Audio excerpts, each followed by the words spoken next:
Hello, I'm Jonathan Bowman-Perks, and welcome back to my favourite time of the week. And as part of the Inspiring Leadership series, I am very fortunate to have Mike Hope, who is the Enterprise Director of Pearl&Dean, which as a child growing up, I always had that music, da-da, da-da, da-da, da-da, da-da-da. And it's really great. A recommendation from Joe Copeman, who found that he'd learned a lot from Mike as he was growing up and covered for some of the mistakes that Joe made, that Mike helped him with, digging him out of large holes that he'd fallen into. And so really great to have you on board, and welcome, Mike. Oh, thank you very much. No, good to be here. Feel very honoured. Well, it's great. And let's go into the here and now. Tell us a bit about your current role and some important aspects of it. Just in a couple of minutes, just give us a bit of a flavour about Pearl&Dean and what you're doing as Enterprise Director. Yeah, so Enterprise Director, the first thing that people normally say to me is, what does an Enterprise Director do? And I quite like it that way because it gives me a little bit of freedom to explore different things. But essentially, I'm the commercial director, so I'm ultimately responsible for all the revenue coming into Pearl&Dean. Mm-hmm. But I'm lucky enough to have a great team that work with me, that look after the day-to-day. So I spend a lot of my time sort of looking for new revenue streams, new business strategies to ensure that we continue to do well going forward. Yeah, fantastic. And tell us a bit about the crisis, the COVID-19 crisis, how it impacted you personally, and also how it's impacted your business and your advice for dealing with the crisis, because I'm sure over the time and the variety of different jobs that you've done, perhaps you could mention some of the different jobs you've done in different places, your sort of top couple of tips for dealing with the crisis and problems.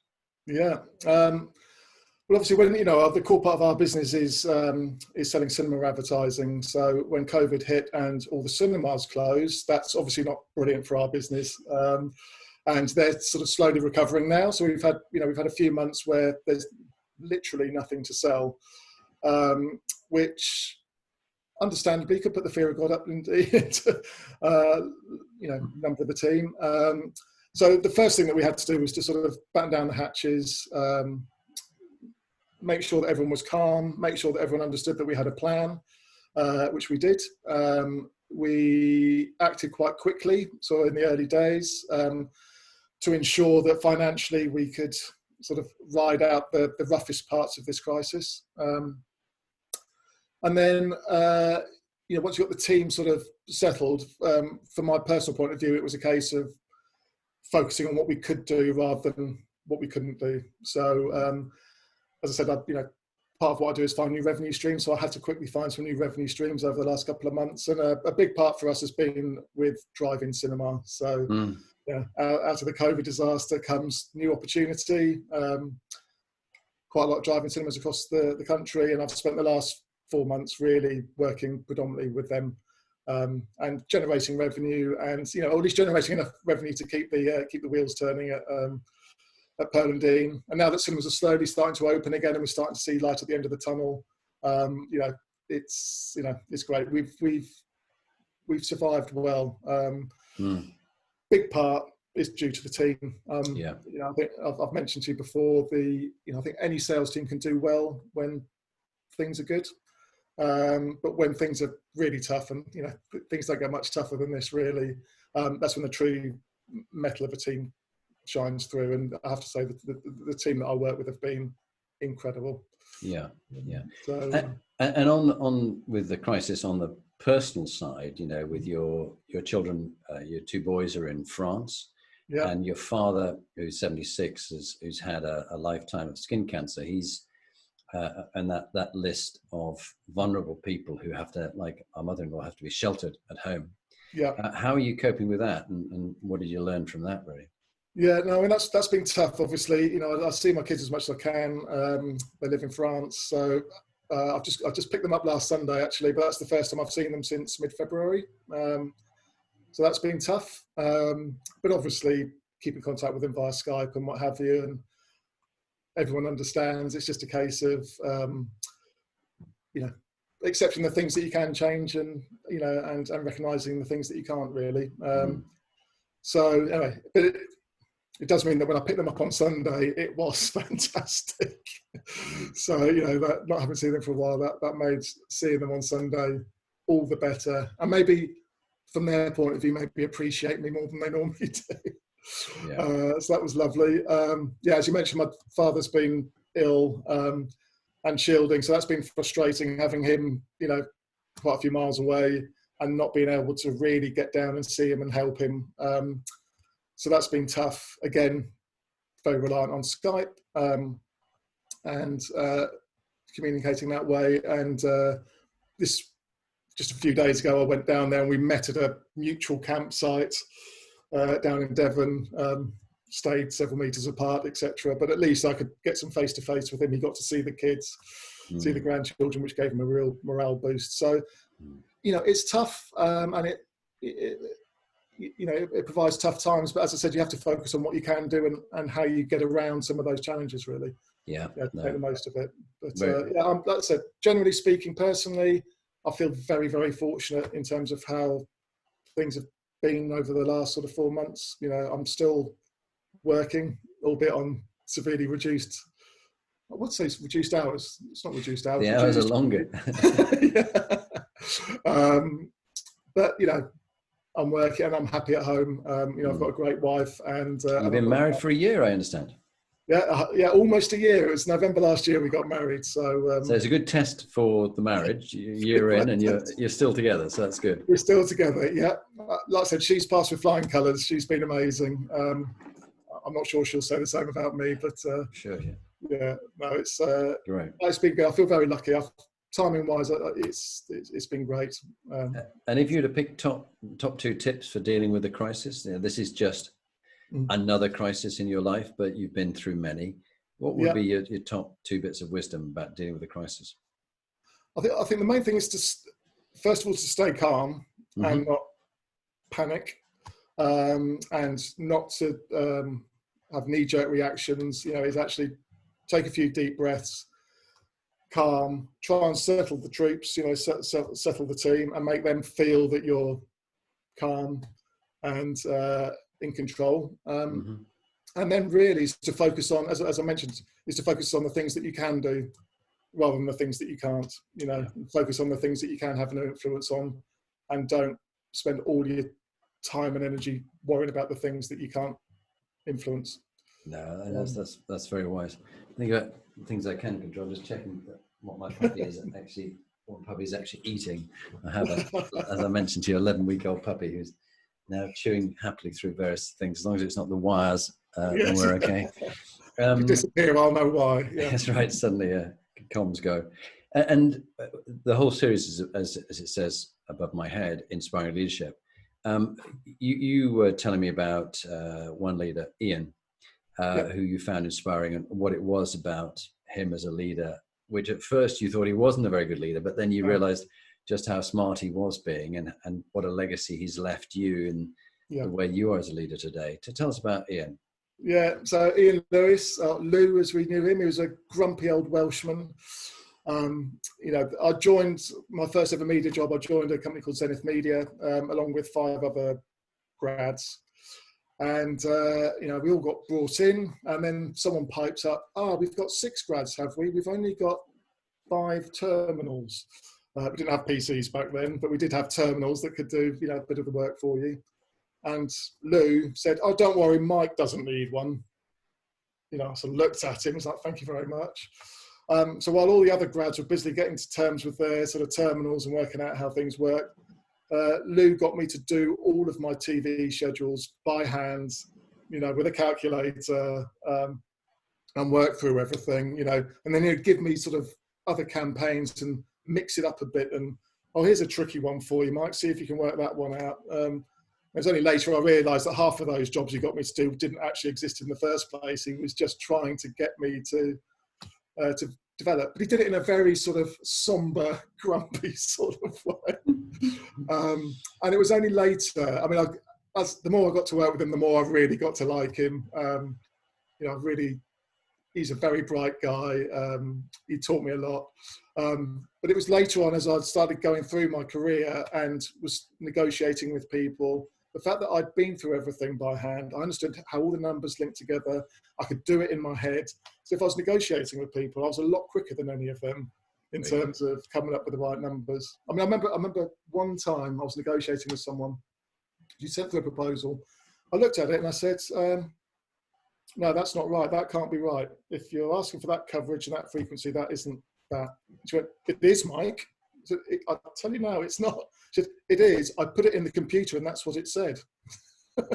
Even though it was like saying 2 + 2 = 7, you know, it was that bad. So, yeah, so I'll always thank him for it. And actually, I bumped into him about 10 years after leaving that company, and I bumped into him at an awards, and I said, Lou, I've been hoping to bump into you for the last 10 years because I wanted to say thank you. That is a lovely story, Mike. And I think it raises for me and for many others who are listening that we need to go back and find people who mentored us or helped us and say thank you. You know, people who believed in me when I didn't believe in myself or didn't realize what I could do made such a difference to me. People like John Griffin, who was my commanding officer and an SAS officer, or even some teachers that I have. My daughter Harriet's a teacher, and she makes a huge difference to the children that she helps them believe in themselves. I think that's really good going back. So from inspiring individuals to what about an inspiration team that's really coped well with crisis? Which would you pick in all the different jobs you've done, and what is it that makes the team work together well? Mm-hmm. And we talked about going from a toxic turnaround from a toxic team. Yeah, I mean, dysfunctional to a good one. Exactly. I am going to pick the team that I currently work for, and that's not being sycophantic or anything like that. It's the fact that you know, the CEO and I, we sort of both moved over to Pearl and Dean, well, within the space of 6 months of each other. She brought me along to help when she moved in there. The team we inherited was very toxic. You know, had different divisions within the team that used to compete aggressively with each other. It was, I mean, you know, we had one team called the innovations team that was a complete oxymoron because they, you know, they spent most of their time covering themselves rather than going out and trying to do new things. But, you know, Catherine, my CEO, she's a great people person, great believer in, you know, people, and she likes to build a strong family. I mean, we always refer to our company as a family, and we are a bit like a family, you know. Her and I are like the mum and dad, and then the, you know, we got the kids there, and we sometimes fight, sometimes we have to, you know, tell people off, but generally, but we all look after each other at the end of the day. So yeah, we've been working there for, well, I've been there for, I think 14 years, or coming close to it. And during that time, we've had lots of ups and downs. I mean, this is probably the toughest one that we've had to face, but we've had some pretty serious ups and downs along the way. And we'll talk about that in a moment, but I just want to, when we were chatting, I love the comment that you made about the team taking it from dysfunctional and toxic to working well together, and particularly that they're not siloed. And they see it enterprise-wide, and colleagues, not just in your little division of sales as commercial director. You've got to get on with the finance team and others and marketing, and it's that collaboration and seeing it as success together. Yeah, no, that's right. Just alone. Exactly. You know, cause you said to me, you know, how big's the team? I said, well, the company's 32 people. And you said, yeah, but how big's your team? And I said, well, I don't really see that team as being separate. You know, there isn't, you know, the sales team could be seems to be the ones that get the glory, get the money in, but without the input from all the other parts of the company, that would never be able to happen. And that, again, that's something that Catherine and I have worked hard to make that happen. And it is true team spirit. So, you know, if our sales team come to our scheduling guy at the last minute, say, look, I know we've closed the reels. I know that, you know, the deadline was 2:00 today so that you could go home and have a weekend. Is there anything we can do? He won't even bat an eyelid. He'll go, oh no, that's fine. I can sort it out. Even though it means him not getting home till 8 or 9 o'clock that evening. You know, so it is a proper team. We don't, you know, we don't separate between the sales team. You know, we're all in sales. That's very, very healthy. And then really my next question was on to that one, and you alluded to it, that humility is very important in an inspiring leader, and also preparing to learn from our mistakes. If you were to pick a mistake, and I assume you've made more than one, which story would I've done lots of learning. Which story would you pick, and what did you learn about being a better leader from that? Yeah, I think the biggest one I can think. I mean, there's been lots, as I said. We all make mistakes, and like I said, as long as you learn from them, I think mistakes are a great thing. Probably the biggest one I did was when I first joined a company, Capital Radio. I'd inherited this team, team of 22 people. I've been brought in because I came from an agency background rather than a sales background, and to put a different perspective on things. So I spent the first sort of few weeks assessing how the team were operating. I had a few ideas of how we could do things differently.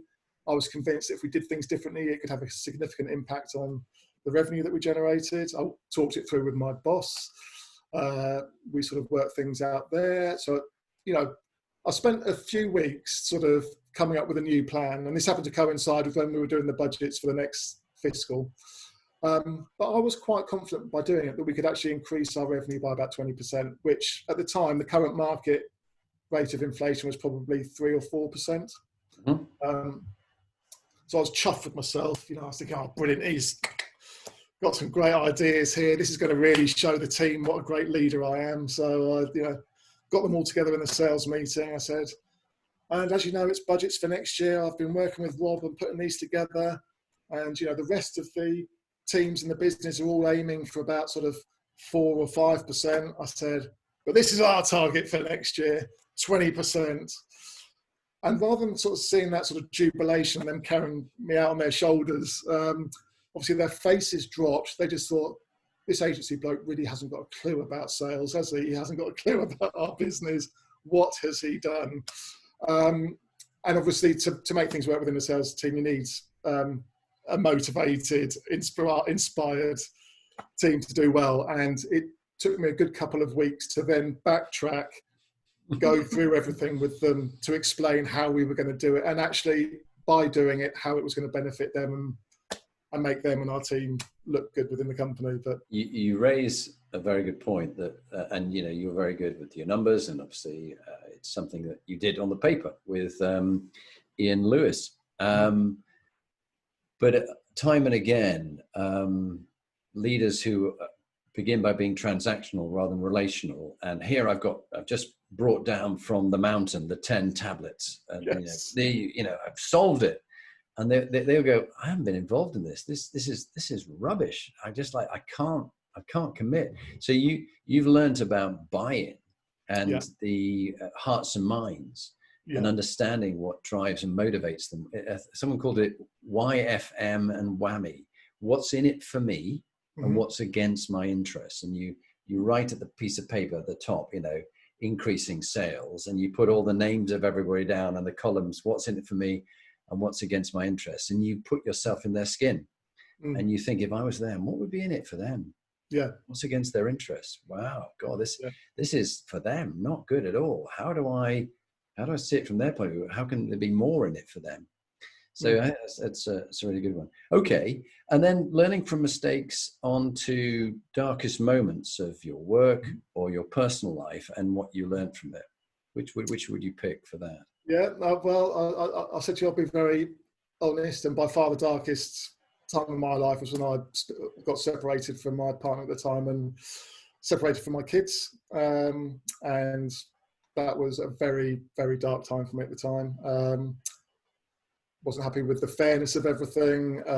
Being separated from your kids is one of the worst things that you can experience. And I was not in a good place. I was I was drinking too much. I was trying to find other ways of just making the pain sort of go away. And obviously it was affecting my work. It was, affecting every bit of my life, and probably all the people around me as well. So that was by far the toughest thing. And the learning from it? How are you different now, having been through, I think we said before that, adversity teaches you about yourself. You learn about yourself. What did you learn about yourself, and what have you done differently as a result of such adversity? I think it's the, It's the what doesn't kill you makes you stronger. But it's absolutely true. I think if you've been down through the toughest of times and you survive it, and again learn from it, then it can help frame and put things into perspective for things moving forward. As I mentioned to you, my saviour was my best friend, who I've known since I was 4. He just spoke to me and he said, "Well, you can either sit there," and he said, "It is unfair. It is horrible. And you can either sit there and just let it eat away at you, and it will just eat away at you until there's nothing left." He said, "But, you've still got quite a bit of life ahead of you. So as tough as it may be, you need to put it behind you, learn from it, and just look forward and look at what you can do." And that's pretty much what I've done. Yeah. Ever since, really. It's, I probably view the two things that I probably gain from it is, one, in business, whatever, it's never that bad. It's one of my people that used to work with me at Capital Radio. So we're not packing parachutes. It's not as if something bad goes on, someone's going to die. Well, that's very different in your in your old line of work. But it's putting things into perspective, I think, is a big thing. And then the other thing I do, if ever I'm going into a stressful situation or something's really getting me down, I'm really worried about something, is I imagine myself in hopefully 30 years' time or whatever, lying on my deathbed and looking back and thinking, will I still worry about that little thing that I'm looking at now, or will I be glad that I did this and spent more time with my family, for example? It's a very good one, and it's called the benefits of perspective. And there's a little tip, which is 10-10-10. So when you have a problem that's emerged in your life, personal life or work life, how important will this be in 10 weeks' time? How important will it be in 10 months' time? And how important will it be in 10 years' time? Yeah. And when you look at it in those perspectives, you sometimes go, this is not a big thing. It is big now. But you know what? Even in 10 weeks' time, it will really be nothing. But right now, it's occupying my mind. Exactly that. So from dark moments like that, and thank you for sharing something very personal like that, because it is what makes inspiring leaders very authentic, that they can think about the lessons they learned from mistakes they had and also from the darkest moments. But then what about some humor? What a amusing story you'd have from a difficult time that made you smile or others smile?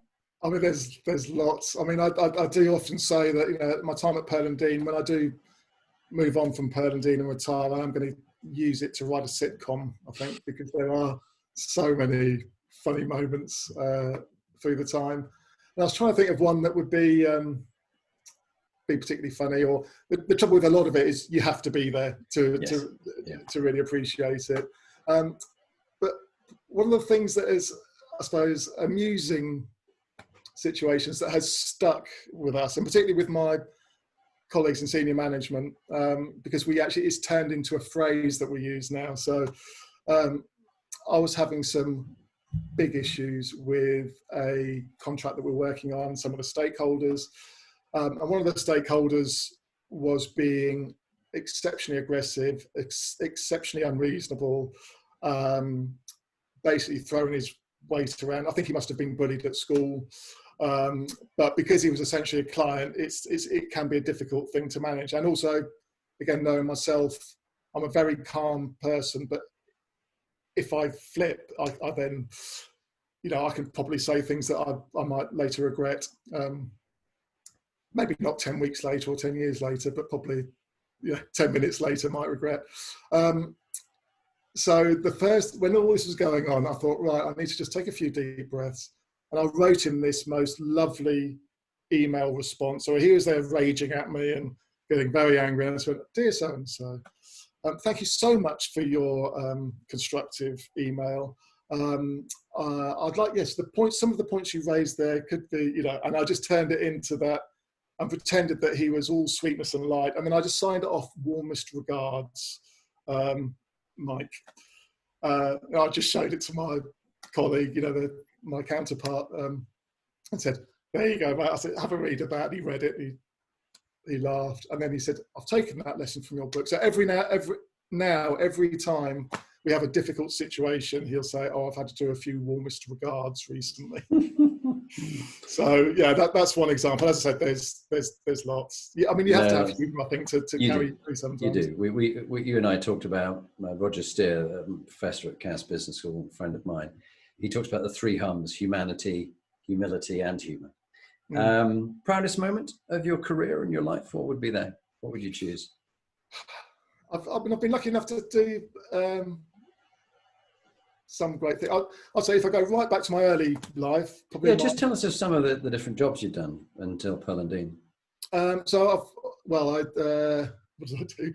I dropped out of university first time round, moved to Denmark because I'm half Danish. I wanted to discover the other half of myself. Yeah. Worked in a factory painting doors and windows until I'd learnt the language. Then worked in Legoland for 3 years. Then did my degree over in Denmark, and then came back and then worked in media. So I've worked in media both on the sales side and agency side since. So yeah, it's been a little bit varied. You know, I've worked as a barman, I've worked as a bouncer, I've worked as, you know, fantastic. And I think the one thing that has given me is I think the ability to talk to anyone. So you know, I've worked on building sites, but I've also, you know, attended, you know, very posh. Isn't it Rudyard Kipling? If you can keep your head when all around are losing theirs and blaming it on you, if you can trust yourself when all men doubt you, but make allowance for their doubting, if you can walk with kings and talk with the common man, then you'll be a man, my son. I think that's very, very wise. So from that, what about healthy, wealthy, and wise? What one tip on keeping healthy, one tip on money, and one bit of wisdom that you've been given? What would you pick? Yeah, so I mean, health-wise, I mean, it's no surprise about work-life balance, etc. I mean, we talked earlier on that we both do triathlons and have done triathlons. You know, the one thing I always encourage my team to do. I mean, we've got a gym membership when we used to work in the office around the corner, but I would always encourage them to, if they wanted to or could do, is to take an extra. You know, have an hour for lunch, but I'll give them take an hour and a half, go to the gym. Do a class, do some exercise, and you'll come back recharged, not just physically but mentally. You know, I think that having that work-life balance, but also having other passions and interests in your life outside of work is really important. You know, you can't just sit on a sofa and just let everything drain. It doesn't work like that. You need to either do something physical or do something where you're focusing on something else. And take time to, we were talking earlier on taking time to do that, especially if you're in stressful situations, which obviously is not new, work-life balance. In terms of getting wealthy, I think the main the people that have come to me in the past and asked for career advice, the one thing that has always stuck out for me and holds true both personally and for people that I've been lucky enough to mentor is if you follow the money, it's going to go horribly wrong. You know, if you go and take a job because it's paying you an extra 5,000-10,000, however, it doesn't matter how much more it's paying you. If you're doing it because of that, it's not going to work. No. If you find a job that you go, oh, I'd love to do that. Oh, I'd really enjoy doing that. I'd be good at that. And it doesn't matter. It might be for less money, you know. At the end of the day, you're going to end up earning a lot more money that way. Very wise. Very, very wise. Time and again, I've seen people chase the money, be miserable and never happy. And one guy, you know, I said, have you ever enjoyed any job? He said, no. I said, what was your motive for each job you chose? He said, more money than the last one. I said, you're never going to be happy. What about a bit of wisdom? I wouldn't profess to be wise. No, but you may have worked with people who are wise. And what bit of wisdom have they given you? Well, no, okay. But I mean, again, we talked about this very a little bit earlier on. One of the mantras or the things that I use a fair bit is the Serenity prayer from Alcoholics Anonymous or for any addicts actually. You know, I've got friends and family that have been through that, and that Serenity prayer as a foothold for them, an anchor for them, I think is true, whether you're an addict or not. Can you remember how the poem goes? Yeah, Lord, give me the serenity to change, to accept the things. To accept the things I cannot change, the courage to change the things I can, and the wisdom to know the difference. Very good. Yeah. Yeah. It's a really good. That is so true. Really good bit of advice. Yeah. My one of my relations in my previous marriage was an alcoholic, and we all had to go to Al-Anon to help them deal with it. And you can't control them. They've got to deal with it. It's their addiction. Absolutely. Yeah, very, very wise prayer, the Serenity prayer. And so, final 2 or 3 things as we come towards the end, Mike. What about your legacy? What would you like to think would be your legacy in your lifetime before you go, or maybe when you have gone? But what difference do you think you've made to people or to jobs, leaving them better than you found them? Yeah, I think for me personally, I think you get 2 types of managers. You can get managers or leaders who are like to protect their position by keeping everyone down around them. For me, it's the complete opposite. I get so much pleasure from seeing people that I've worked with come through and develop. The last person that I sort of spent a lot of time mentoring, when she was at Perlendine when I joined, and I've sort of mentored her and worked with her for pretty much her whole time there. And by the time she left, not only could she do all the things that I could do, but she still had all the stuff that she could do that I couldn't do. She was amazing by the time she left. I felt like I'd had a part to play in that. And for me, that's, if I could have any impact, a bit like Lou did on me when I first started at Zenith, if I could have had a positive impact on any of the people that I've been lucky enough to work with during the time, then that, for me, that is by far the best thing for me. If I'm being completely honest, if I've left a business in good state and it does well, that's great. But that side of it doesn't bother me quite so much. I'm probably more interested in the people that I've been lucky enough to work with. Someone said wisely, remember to send the elevator back down when you get up to the top. Yes. To help somebody else, and I really like that one. Final pair, which is your tips, your top 2 inspiring leadership tips to share with others, and then a book you'd recommend other people read, and why would you recommend it? And then we'll wrap up. Yeah. Again, tips for leadership. I don't know. This is just from my own personal from your perspective. I think there's a big difference between being a manager and being a leader, and I think you can't demand respect. You can't demand that people follow you. I mean, some leaders in inverted commas do, I think, but I think the only way that you can, from the people that I've worked with, I can definitely categorise those I've considered to be great leaders and have had a really positive impact on me, and those that haven't. So I think it is that thing of understanding the people that you work with, not being afraid to lead from the front. So, not being afraid to, again, the lovely thing from Catherine, who's our CEO, we have a rota, we did have a rota for doing the cleaning up in the kitchen area, but she's on that rota. Just because she's the CEO doesn't mean that, she's exempt from, she'll be there washing the plates and saucers and what have you. So I think it's that thing of not thinking that you're better than anyone else, and that's because no one is. I draw on the experience of my team and their different strengths and weaknesses. One of the things we've done is build a team on purpose with different strengths and weaknesses within it. So it's not being precious, not thinking that you have to be the cleverest person in the room, but what you need to be able to do is that people have confidence in you and feel happy to follow you into either adversity or into opportunity. And you can only earn that. You can't demand. So true. I've seen that in many situations recently with leaders I'm coaching.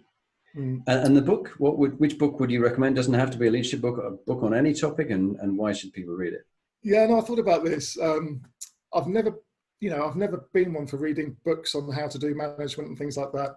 Although every now and again one gets put in front of me and I read it and I think they're brilliant. But I've never sort of relied on it particularly.